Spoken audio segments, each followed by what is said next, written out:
Get the vibration. Welcome, everyone, to the Super Connector, where we talk about all things related to the world of influence. Everything from sales to leadership, personal branding, networking, and my personal favorite, how to win friends and influence people. Today, we have a special guest, Adam Taylor. Adam is a remote sales professional, sales coach, and team leader. You might recognize him as a part of the Nomadic Closer team with Harlan Riker and Joel Elster. Joel Elster, who was a previous guest on this podcast, great guy. I met Adam in person in the city of Medellin, Colombia, and I also consider him to be a personal friend of mine. Adam, how are you doing? I'm doing well, thank you, Stephen. Thank you so much for that gracious introduction there. Very much Great. appreciated.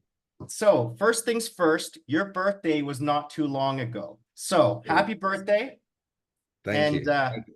what did you do for your birthday? What did I do for my birthday? Well, my birthday was kind of threefold. I was woken up to cheesecake, which is the breakfast of champions, as everybody knows. Oh, So that's yeah. how my day started. Then in the evening, we had a little get together here in the building where I'm living in Medellin.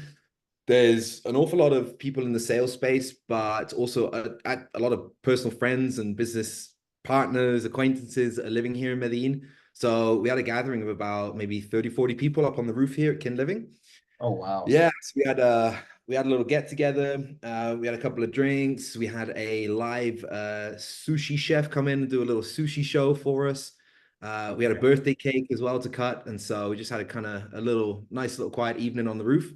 And then I was actually gifted a little weekend getaway from my business partners, Joel and Harlan, who Really?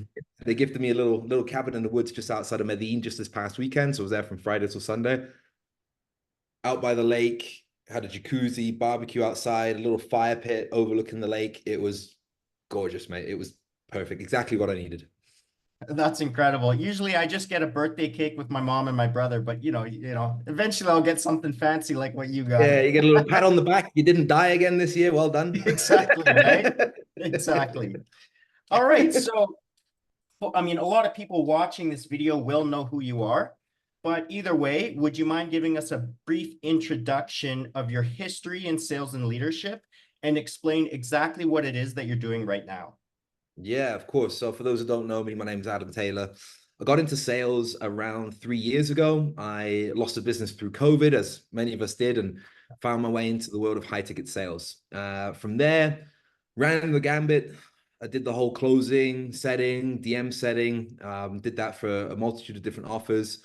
Closed just over 2 million in 9 months, which was great, good fun, some great experiences. And from there, I was very fortunate to get the opportunity to come and coach the reps alongside Bill Walsh of the Objection Box when he just started Okay. a couple of years ago.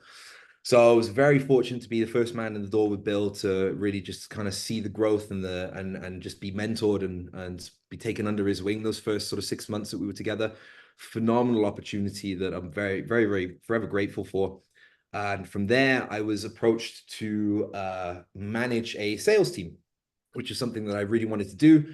Taking my previous sort of business owning and management skills, matching them with the sales skills that I'd acquired was just a real nice crossover of all of the skills that I'd sort of stacked upon each other over the years. And so I jumped at the opportunity, which was a very difficult decision because I was, obviously very, very happy doing what I was doing with Bill. Yeah. But ultimately, it was really what I wanted to do, and we managed to take that company from around $200,000 to $300,000 in revenue per month to just under $1 million a month in 5 months. So that was the main part of last year, 2023. At which point I was approached by Joel and Harlan at Nomadic Closer to take on an opportunity that they had to grow a sales agency. And so essentially what I was doing was taking the skill that I'd acquired there of managing a sales team and able to leverage that across multiple teams. And so we've been doing that for 7 months now. We run 4 different accounts currently. We went through a few different fluctuations in the first half of the year, but now we've kind of settled into the trading algorithm niche. And so I run, manage, and lead 4 sales teams across that industry currently. Yeah, that's quite the the rundown you gave us right there. And that all happened within, what is that, 5 years? No, 7, less 3 years. Yeah, that's right. COVID was about 4 years ago. And3 years. wow, that's Yeah. how does it feel? I mean, does it feel kind of out of this world? Yes. Very surreal. Very mainly surreal because none of this was planned. Literally, I did not sit down and map out a master plan to go from closing to coaching to managing to running a business that manages multiple teams. None of this was planned. None of those decisions were things that I strategically created for myself. They were always opportunities that came to me at the right time with the right people in the right moment. And I'm very fortunate. My dad used to always say that there are just continuous crossroads in life. And all you can do is make the best decision you can with the information you have at the time. For me, luckily, each of those decisions made itself for me. The path before me was exactly what I wanted to do at the time I wanted to do it. And it just stacked skills and gave me the ability to leverage the skills that I'd acquired in the previous phase. So it's very surreal, very, very surreal Yeah. from just, having to let go of a business because of COVID to what I'm doing now. I could not have predicted that. Yeah. Yeah. That was not in the books. And you had said that, kind of that path, like kind of unfolded for you, almost as if it was by chance. I mean, the way that I look at it is that other people saw those qualities within you and decided that I want to take him on board because he's going to be a huge, really beneficial person to have in my network, in my business. And Mm. so you kind of carved out your own path there. Mm. That's the way that It's I see it. it's something I've certainly considered, because the beginning of the year there, I had a couple of people approach me that wanted to he actually asked me to pay them for mentorship into getting into sales management. Yeah. And so I was kind of like, I, I guess if you want. And I had to kind of look at my path and figure out what were the things that worked for me to get me from point A to point B.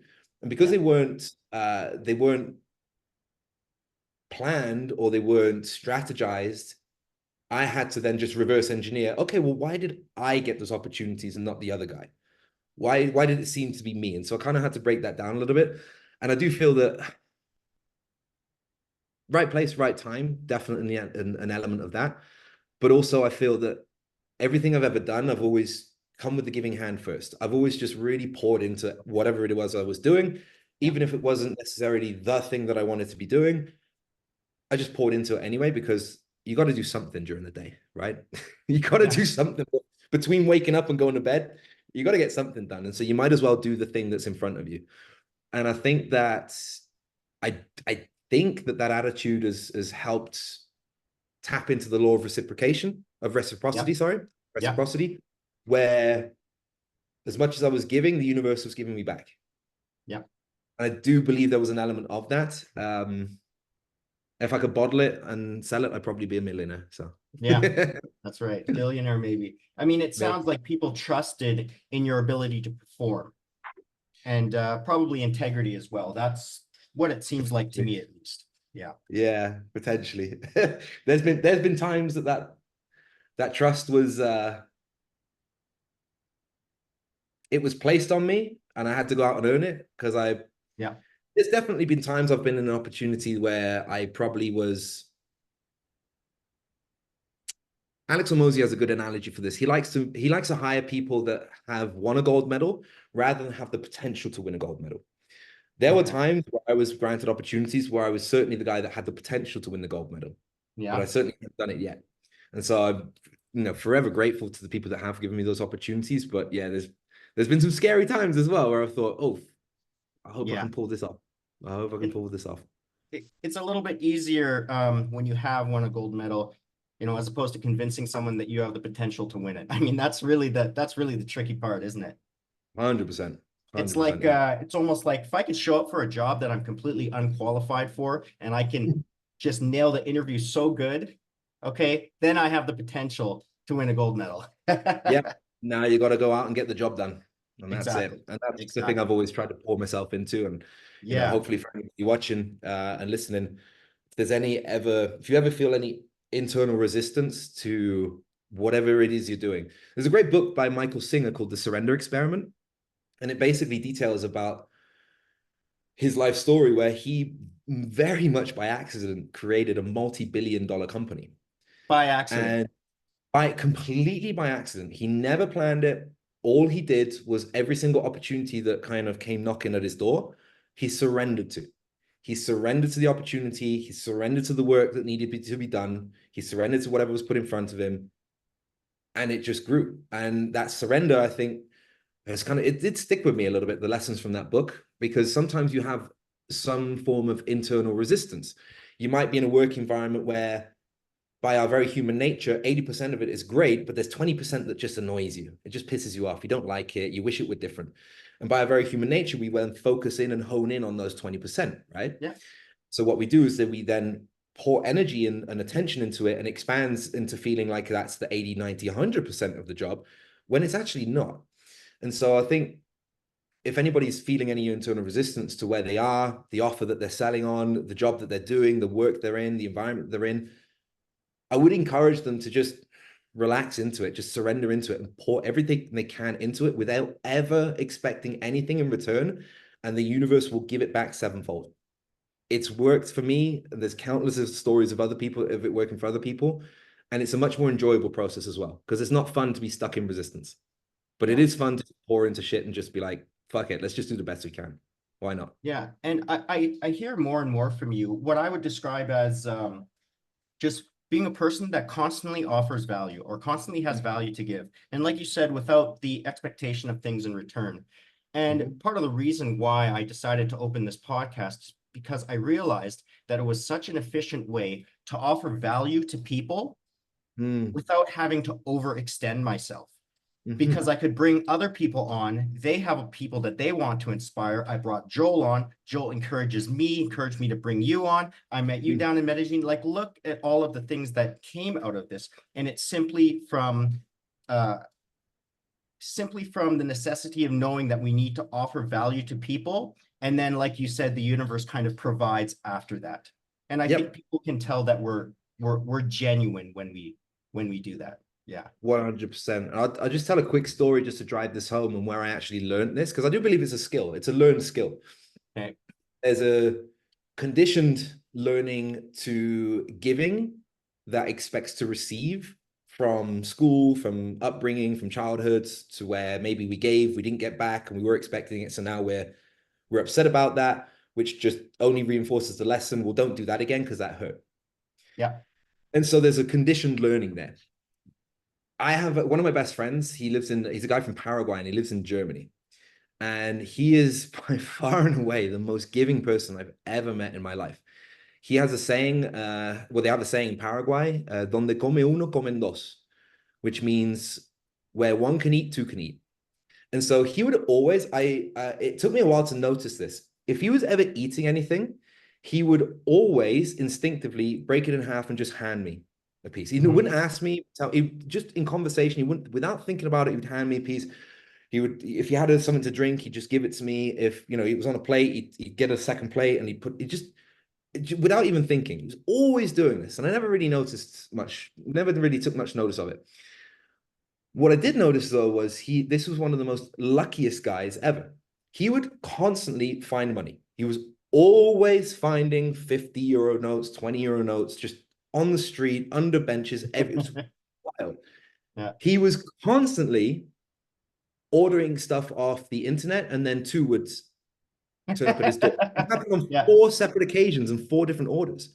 Yeah. He would constantly be, and the one thing that really drove it home for me was one time we were leaving a supermarket and we were talking and we were just going over to unlock our bikes and I was talking away to him and then I was like, Oscar, and he disappeared. I'm like, what the fuck's he done?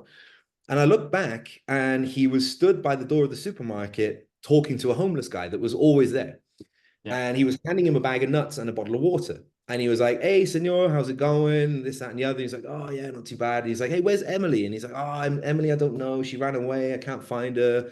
He's like, "Ah, dude, I'll have a look out for her. Don't worry, if I see her, I'll let you know." This, I'm like, does he know him or what's going on? So he came back Yeah. and I was like, "Do you know that guy?" He's like, "Yeah, he's the homeless guy. He's always here."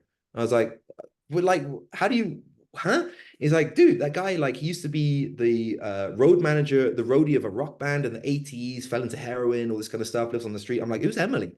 He's like, "It's his dog." I'm like, "Dude, how do you know this Oh, shit?" okay. Yeah, it was his dog. I'm like, "How do you know all this shit?" I was like, "I talked to them." He's like, "I just buying stuff. I have enough. He doesn't. So I just buy them shit."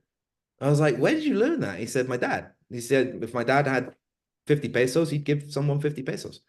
And he said, Yeah. "But he was always getting stuff in return." And so he learned that if I give, I get. If I give, I get. And if I get to give more. And ever since that, something clicked in me as to actually how to actually give constantly without ever expecting anything in return. And it's a learned skill. Once you Yeah. crack it, you got the keys to the universe right there. Yeah, that's right. And you know, the name of my podcast is The Super Connector, and I named it after a book that was written by Ryan Paw and another fellow. In there, it talks about networking, specifically about networking, and it talks about there are three different types of networkers. There are givers, there are matchers, and there are takers. Now, we all know Mm, who the takers are. They're people who constantly want something and don't offer anything in return, right? We know who those people are. The yeah. matchers are people that understand reciprocity. And so Mhm. they're doing something knowing that they'll get something back, and you know, they do very well for themselves that way. However, the people that do the absolute best are the givers, because Mm, the givers are constantly thinking about how can I offer value in this situation, whether it be coming from me or from somebody else, simply because I can introduce someone else into a scenario that provides a tremendous amount of value. And the yeah, givers are the ones that are the most successful in networking by far. And of course, that's going to be in whatever career they're in or simply in their family and their friendships. So I yeah. understand what you're saying there. I'm not surprised. Yeah. So, Joel Elster, when I met you first in person at your little party there in Medellin, you talked about, I asked you how you met Joel Elster, and you said you almost have mirror lives. So, how did you, yeah, what is that about? Yeah, I think Joel and I kind of live parallel lives. So we were both born in England. We both grew up in Spain. Joel was engaged to a Dutch girl for a while there. I was with a Dutch girl for 7 years Wow. throughout my Okay. 20s. We both then built businesses, lost businesses through COVID, and both found our way into the high ticket space through the loss of that business in COVID. Yeah. And so our paths have just been very, like, strangely similar.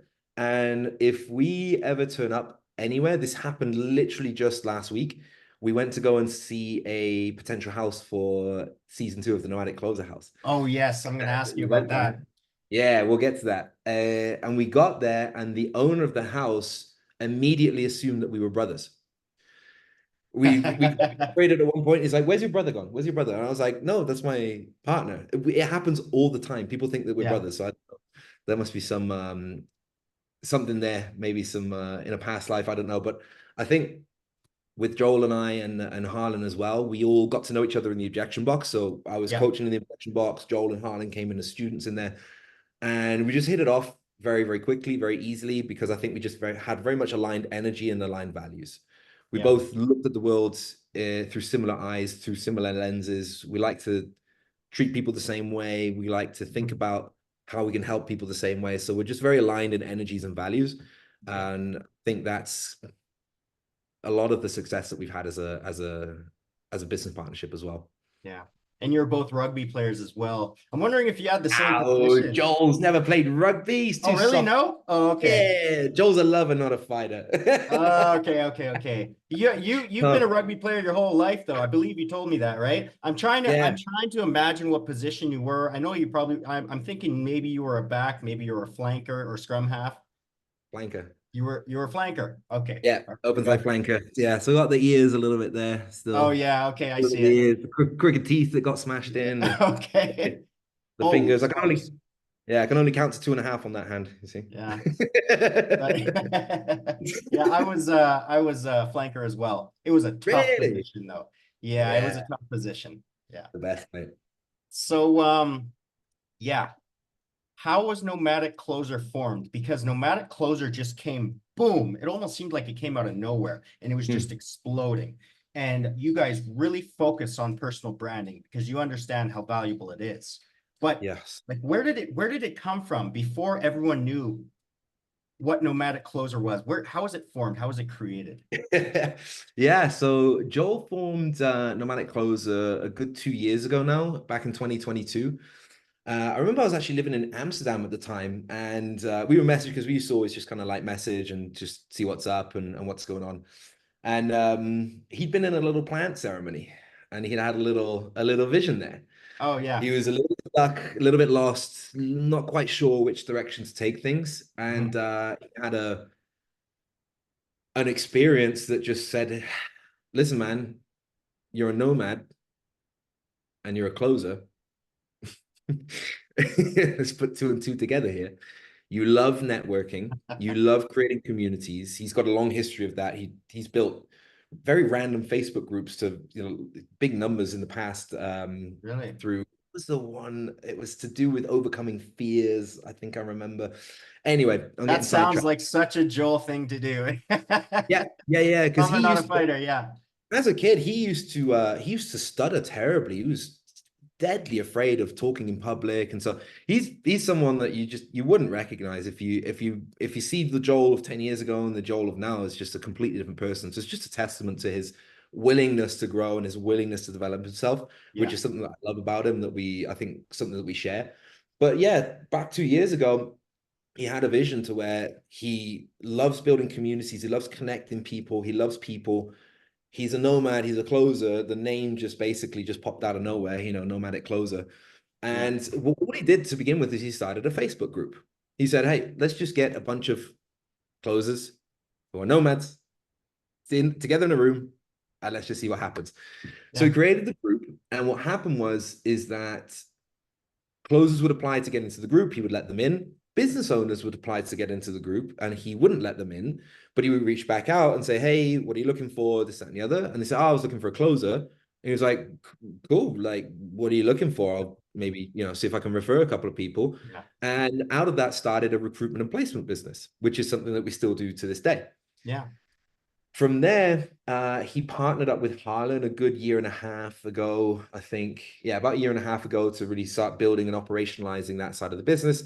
And they also put their, vast sales experience and knowledge together into the Nomadic Closer Academy, Yeah. which is what is still today our school community, our paid school community with their version of their sales training, which is very much designed and targeted at helping people understand their purpose, their why, and their core values, Okay. so that when they do go out and sell, they can find their authentic voice, they Yeah. can sound like themselves, and they can be in alignment with what it is they're selling.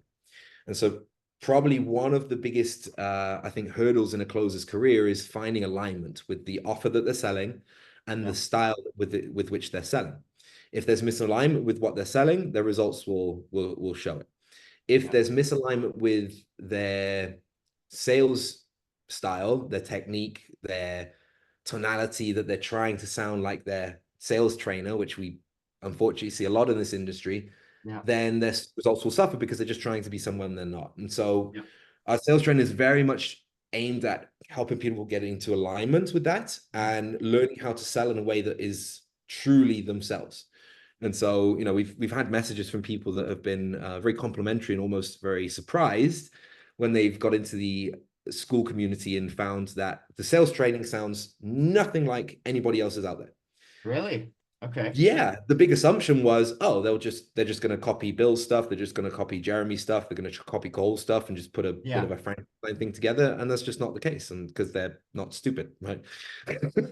Basically, Yeah. but from there, that side of the business started to grow.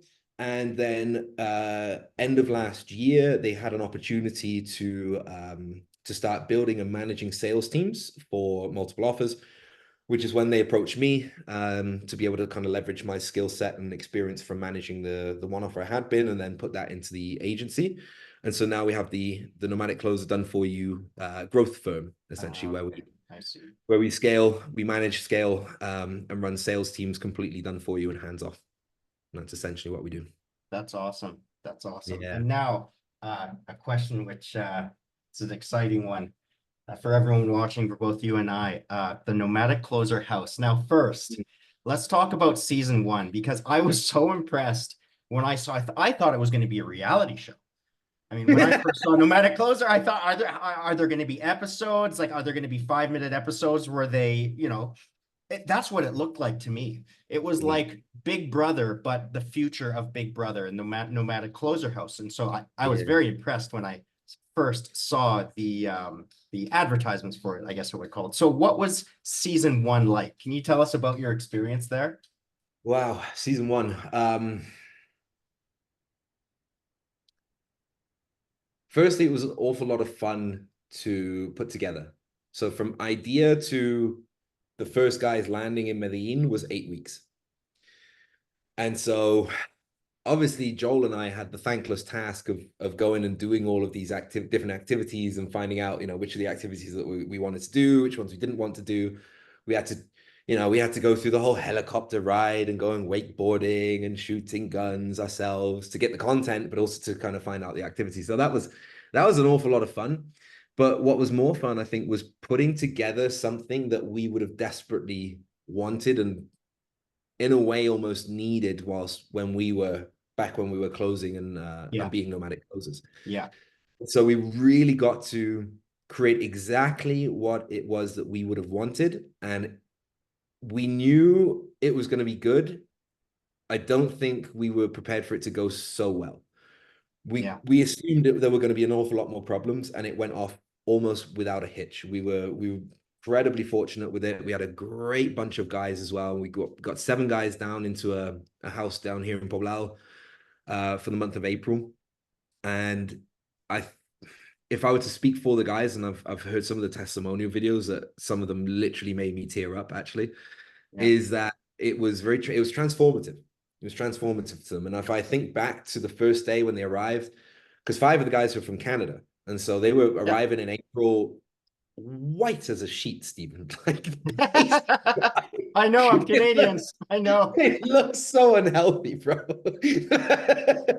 They're all I know. skinny, emaciated, all pale, a lot of them. Yeah, Except for Curatanzis, but there you go. yeah, yeah, and so, and so just to see, it wasn't even that. It was for a lot of the guys, it was the first time out of the country. For a lot of the guys, it was at least the first time in South America. For a lot of the guys, it was the first time living with a big bunch of guys for an extended period of time. And so I think the discomfort of the situation may have exaggerated or exacerbated the body language, the tonality, the quietness of their voices. I found yeah, the reservedness in their character. If you notice, I'm a bit loud, right? Like I'll just laugh. I'm myself. I don't give a fuck. yeah, I'll have as many tattoos as I want. I'll tattoo my head if I want to. I don't give a fuck. yeah, I'll just be me because I'm the best at being me, and everybody else is taken.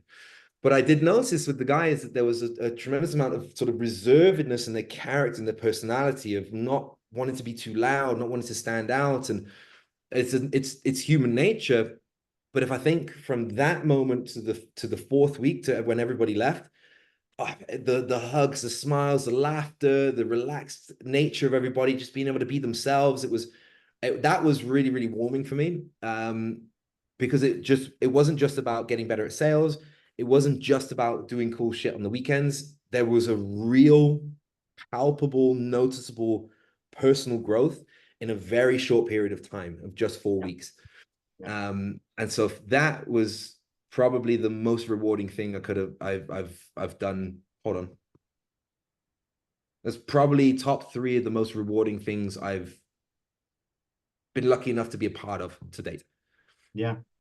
Yeah. And I remember that shortly after I had interviewed Joel on this podcast, Hugh Rotansi had reached out to me and I spoke with him because Hugh's from Vancouver as well. Right. And Hugh and I have a bit of I mean, we were both in blue collar work. He was an electrician. I was an oil pipeline worker. And then we both got into sales. So it's very different. Yep. And so I spoke with him. I had a networking meeting with him in the beginning, and the change with him is tremendous. I Mm. mean, wow. He's gone He on has to have improved a dramatically. record. Yeah, he's gone on to have some record months with his sales now. I Yeah. think he made 63 grand the other month, maybe in July or so. All of them gone on to do phenomenal things. We've had Danny Paulin that's really taken off. He got into his first managerial position now, which was something that he really, really wanted to do. So we were able to help him to do that. We've got Pete Clements. I heard from Harlan the other day that he's bought his dream car now. He's doing amazing. Yeah. Who's taken off? Bartek has just completely come to life as a person and really growing into a sales role now. He's been doing a lot of setting and really really getting comfortable in that role. And these are all guys that were just a little bit lost and struggling beforehand, Yeah. doing well in their own right. Like Danny Paulin had made 43 grand in a month before coming to the Nomadic Closer house, but he just wasn't where he knew he could be yet. They were all doing well on paper, but they all knew that there was more, and I think that's really starting to blossom now. And that's like, man, that's fucking awesome. That's so so cool. Great. And so, what is planned for season two? Plan for season two. Well, got to step our game up now, haven't we? So season two is going to be back here in Medellin again. Yeah. We considered going to different locations, but there was nothing about the experience in Medellin that warranted a change. Yeah. It gave us no reason to look for alternatives. Yeah. It wasn't that it was great, except if it had this. It was amazing, except for this thing. It was amazing across the board. So we said, why try and find better? So what we're going to be doing is October 15th to October 30th, we're going to be having the next group, the season two of the Nomadic Closer House. And so I know that there are 5 spots left for that currently, and we've Okay. got our early bird pricing until the end of this month, until the end of August. Prices will go up by 50% then, because obviously, it's better for us to get all the reservations and get Yeah. all the bums in seats well ahead of time so you can plan Yeah. accordingly. So obviously there's a little incentive there to sign up early. Yeah. But we'll be doing a 2 week transformation this time. We've taken it down from 4 weeks to 2 weeks purely for a couple of reasons. Number one, we listened to the feedback from the first round of the Nomadic Closer House, where 4 weeks it was difficult logistically to organize for people. It was hard Okay. to leave partners or their dogs or their homes for a whole month. And so we listened to the feedback, and we coupled that with noticing that the 90% of the transformation was already done in the first 2 weeks. Oh, The other interesting. 2 weeks was just, yes, yeah, It's that was camaraderie. It's just the camaraderie improve things. Yeah. exactly the main 90% of the breakthroughs, of the aha moments, of the transformation of the group, of the bonding was all done within the first 14 days. The other 14 days were kind of like just cool, chill, living, relaxing, working together, just riding that out. But the main bulk of the transformation was done in the first 14 days. And so if we coupled that with knowing that, it's a little bit harder for people to organize 4 weeks, we decided on doing a 2 week transformation here in Medellin. And yeah, we've got some phenomenal guest speakers coming in. We've got some Oh, awesome really? activities lined up for them again. And so yeah, it's going to be a very, very, very memorable experience for anybody who dares to be a part of it. Awesome. I'm sure that will fill up pretty quick. Oh, I'm sure it And will. great. So, what made you decide, because you were a closer Yeah. before, what made you decide to take that leap into Mm. leadership, into management? Was it just because you felt that, how did you explain it before? You said that you had to surrender to what was in front of you and what came Yes. to you? Yeah. Yeah, there was an element of that. I growing up and playing sports, and throughout then, like after playing sports and throughout my professional career, I seem to have gravitated towards positions of responsibility, positions of management, of leadership. I was always captain or vice captain of the rugby teams that I was playing for. And so Okay. it's something I seem to have always gravitated towards naturally. I don't think I've actively sought it out. Yeah. But then again, I think sometimes that's the best sign. I remember there's a Scottish comedian called Billy Connolly. He said anyone who expresses the desire to become a politician should automatically be disqualified from becoming one. Okay. I like it. Anybody who's looking for a position of leadership actively and almost with desperation, probably to be, analyzed a little bit. Like, why is that really? Mhm. It's just something I've always gravitated to and I've always kind of been pushed towards. And so when getting into sales, I had a very basic skill set from my own uh, business coaching business that I've been running, where I'd been exposed to selling 2,000 euro packages, and that was my core offer, my core package. And I remember the first time I sold that, I was like, who in their right mind would pay that amount of money? Like, it was crazy, but Yeah. people did. They got them a great result because I'd scaled CrossFit gyms myself, and so Yeah.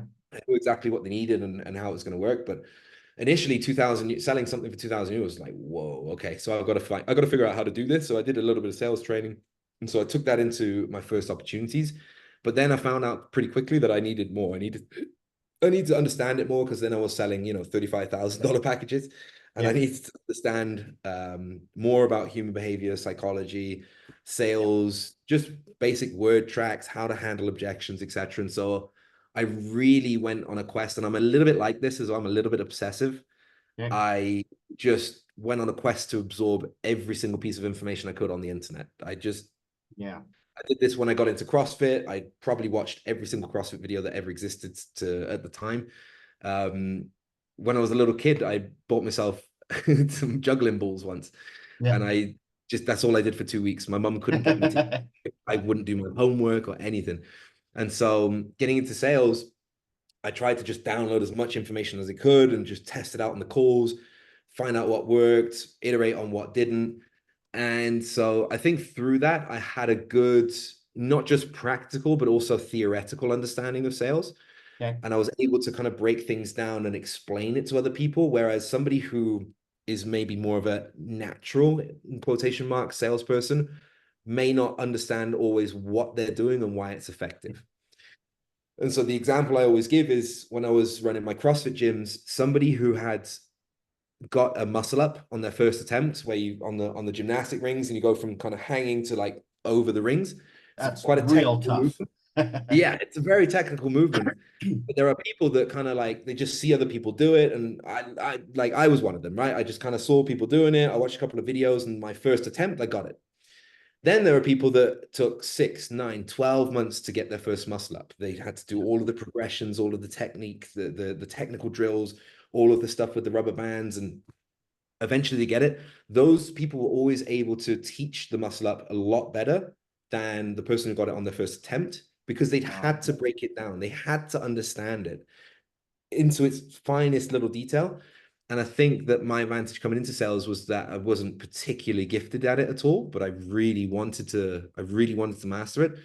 And so I used to I used to listen to audiobooks to go to sleep. I would try and like have Really? it literally brainwash me. If Okay. Yeah. any second that I wasn't on a call or talking to someone, I would stick them in.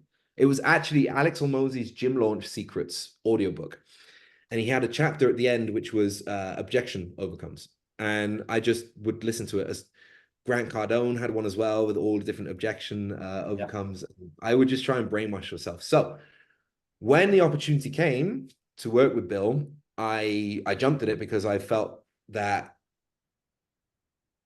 everything that I've always done has been attaining some level of competency in something, and then I really enjoy teaching it to the next person Yeah. for two reasons. Number one, I really enjoy seeing their progress. Number two, I get better as well. The teacher learns as much as, Yes, that's right. yeah. And I think I probably through that coaching period coupled with learning from Bill and being able to pass them to the next person, just accelerated my sales skills so Yeah. fast, so Great. fast. And so I really enjoyed that process. And I think it's just a process of learning something, teaching it to the next person. I think everybody watching can take something from that. If you are learning a skill, find someone to teach it to. You'll get better a lot quicker. Yeah, that's right. So in 2024, everyone knows these days that personal branding is important. Hmm. How important is personal branding in your business these days? And how can someone leverage personal branding to open their own business?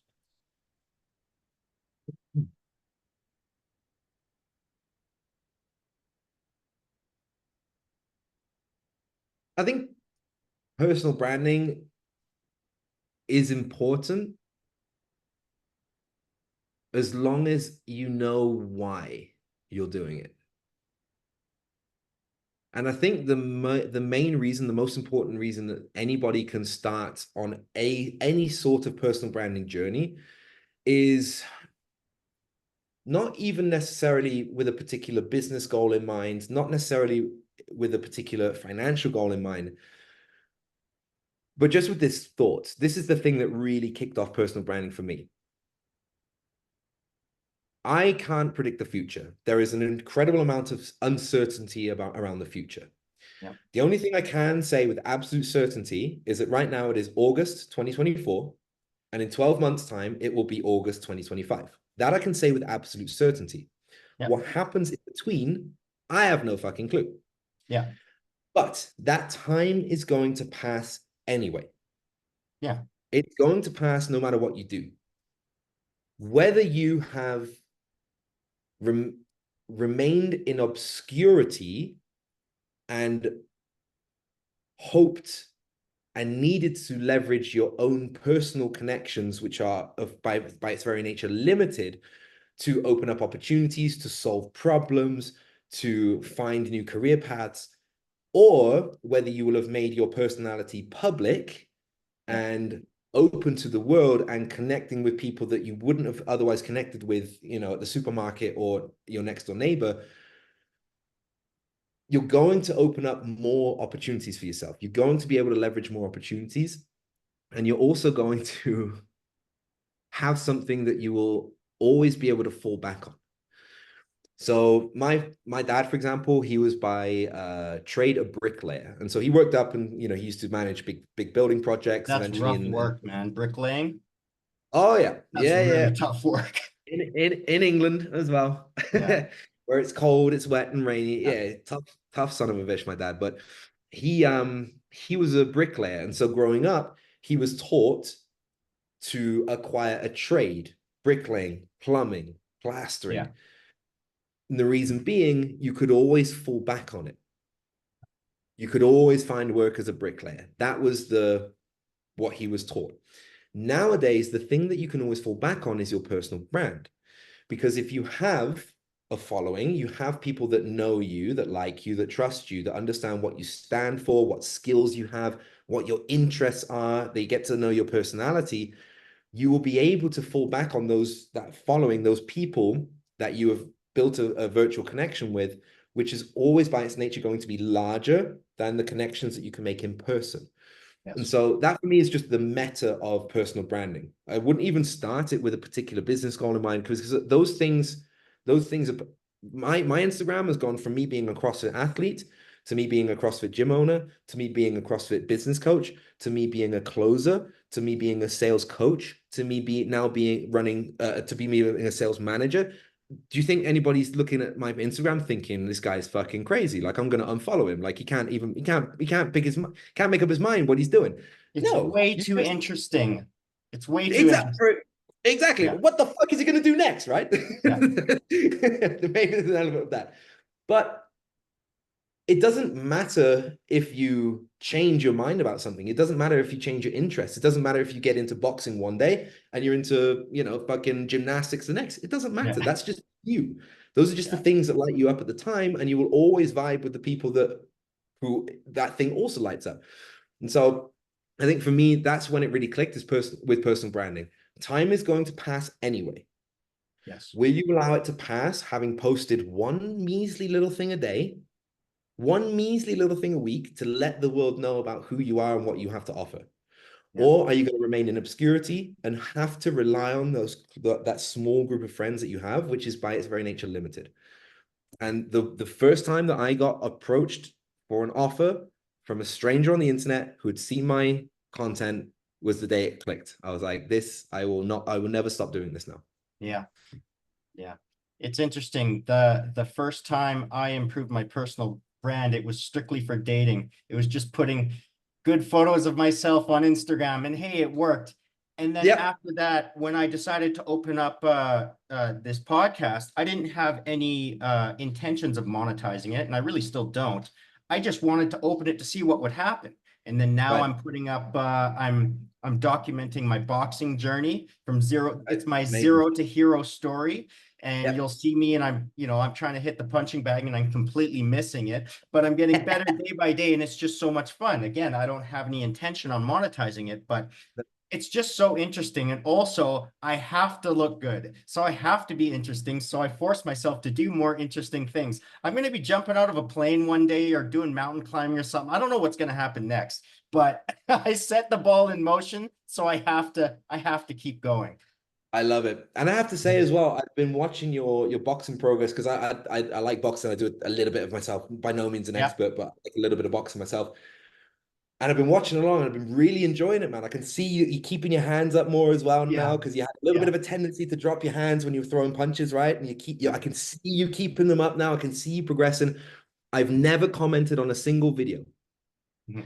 And so for anybody out there who is posting stuff and is wondering why they don't have hundreds of comments and hundreds of likes, people are watching. Yes. They are watching. They just aren't saying anything. And they could be watching and vibing with every second of every piece of content that you put out. Yes. And so Yes. don't stop doing it. Don't stop Yeah. doing it. That would be my big, big That's message right. to anybody who Yeah, is. because I would, whether they be clips that I had from this podcast or the boxing shorts that I have, I see the people watching and I wonder, well, does it matter if the people that aren't pushing the like button, are they not enjoying it? And then I thought, well, when I'm scrolling through, I don't like any of the pictures. I don't even know where the like button is. I just go, oh, that's cool. And then move to the next one, right?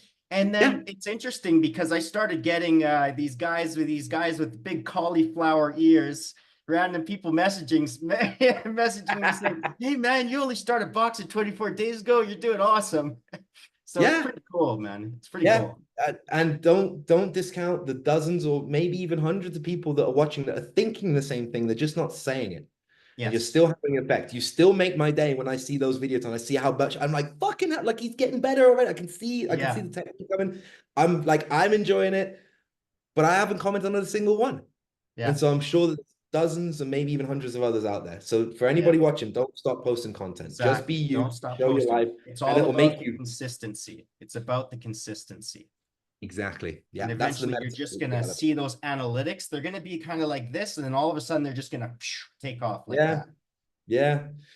I don't even look at analytics to be honest. Oh, really? No, I don't. I genuinely don't. I just make stuff that I enjoy talking about, and people vibe with it. Cool. If they don't, cool. So what does the future look like for Adam Taylor? What does the future look like? And who knows, mate? Who knows? Well, one thing I do know is I feel very, very much at home with what I'm doing right now. And whilst I've always kind of felt at home, I've always also known that there's more. There's more to come. There's more on the road. There's more of the road ahead of me. I feel very comfortable and very at home and in alignment with what I'm doing now, with working with Nomadic Closer, with the role that I'm in, with not just only managing and running sales reps now, but also sales leaders. So, of the four Yeah. accounts, I have a team leader, a sales manager on each one. And so I'm leading leaders, which is what I absolutely love doing. Yeah. And I can also see the growth of Nomadic Closer over the next few years from us going from 4 to 8 to potentially 10 or more accounts. And I know that there's an awful lot for me to give here. And I've also had a perspective shift just this year to where I am very competitive. I didn't play 9 years of professional rugby, played internationally, competed in CrossFit because I didn't like winning. Yeah. So Yeah. Yeah. I'm very competitive. And I'll say quick little anecdote to drive this home. This year, there was another or there are several competing sales agencies out there. I have a list of them in my notes to kind of keep tabs on them and Yeah. just kind of know who's in the market in case the names come up. And one in particular kept on cropping up. If anybody was looking for sales management, leadership, growth firms, etc., on Facebook, people would tag this company in, and they would consistently put in there, they're the best in the business, they're the best in the industry, they're the best in the industry. And this would piss me right off. Yeah. Just my competitive me in me would just be like, fucking says who? Why are they Yeah. so, Yeah. who declared them best in the industry? And not that I would lose sleep over it, but it got under my skin in a really good way. Only in a healthily competitive way of like, I'm gonna make sure that's next to our name. And so I found out a couple of months ago that a prospective client that we had spoken to potentially come in and run their sales team had gone with this other competitor. Yeah. And I found out that they also then terminated the contract after 6 weeks. And so we went back and asked, what happened? Hey, sad to hear what happened. And they had no good things to say about them. They were very disappointed in the results and the communication and the lack of transparency and the this, that, and the Yeah. other. And after 6 weeks, they just got rid of them. And it made me realize we're all just figuring it out as we go. Yeah. These titles and best in industry or top and top of the leaderboard and this, that, and the other, it's all made up anyway.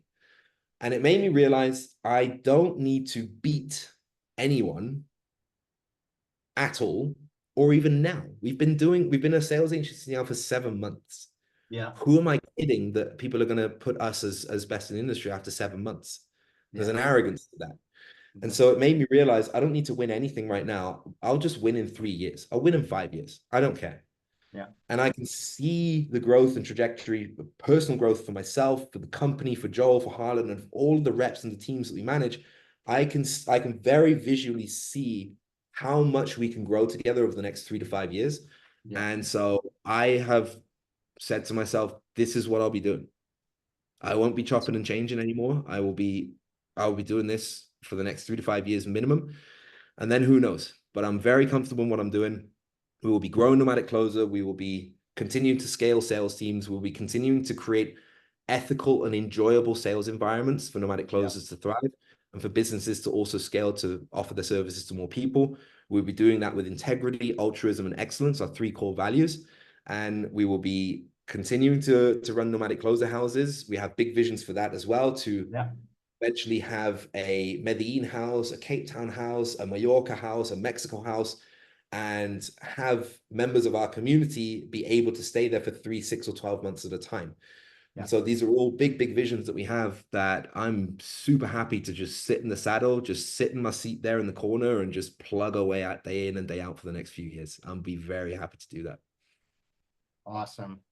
Adam, it was so great to have you on. We talked about so many things. This has been a long time coming too. We had to reschedule quite a few times We did. because well, you're very busy. And so, but it was really great to have you on.